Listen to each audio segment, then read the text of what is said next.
Welcome back and happy Wednesday. So the big weather story for the week, and it has been and continues to be, is tomorrow, Thursday. We are picking on tomorrow because that is our best chance of widespread strong thunderstorm activity. Because it's late July, because it's really dry outside, which isn't a surprise this time of year, but because the thunderstorms expected to roll through the area are also expected to be on the drier side of things.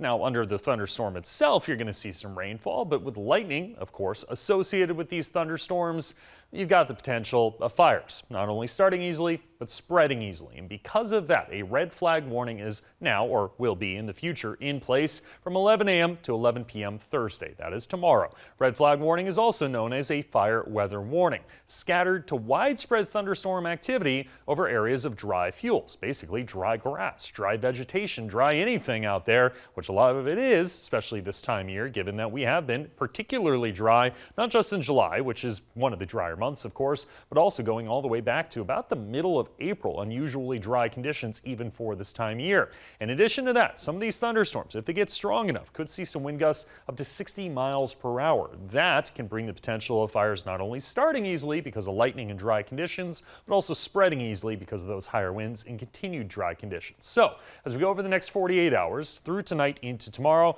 looking at the fire weather risk and pausing in at about 3 p.m. Thursday, we've got a 7 for the Alturas area. Now, there's a lot of numbers and a lot of data that goes into picking these numbers from the National Weather Service. The 7 right there, that's fairly high. That's out of 10, of course. The potential of fires, again, not only starting easily, but spreading easily. 4 for Lakeview, and also, I'd say a moderate fire danger, fire risk for areas of Jackson County, for example. Mount Shasta, not exactly seeing that. That's probably because of a little bit not as dry conditions, also seeing that potential of thunderstorms, but the focus is mainly east of the Cascades, but not only east of the Cascades. Later in the afternoon and evening, thunderstorm potential does continue, but we should start to see humidity bump up. That means more moisture in the air. So as we map out those areas, looking at the potential of thunderstorms, the green is just the general chance of thunderstorms. Areas all the way up to Grants Pass and even just a tiny little bit of Del Norte and Curry County seeing thunderstorm potential. Now, most of the focus is going to be on the other side of the Cascades and in Northern California. Northern California in particular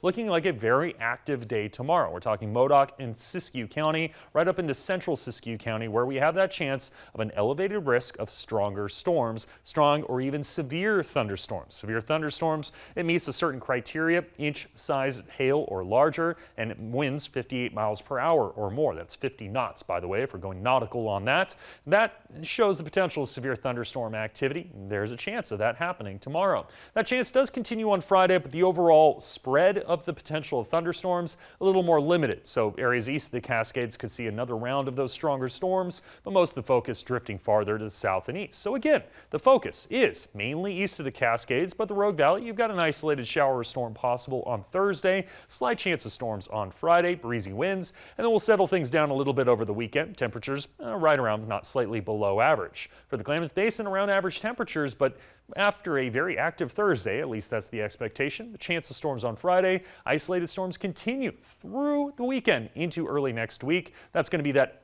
continual, repeated afternoon chance of thunderstorms. We'll see that again in Northern California. Best potential, once again, though, the stronger storms expected Thursday afternoon. And out on the coast, well, quite a bit calmer. Just some fog in the mornings and sunnier skies in the afternoons.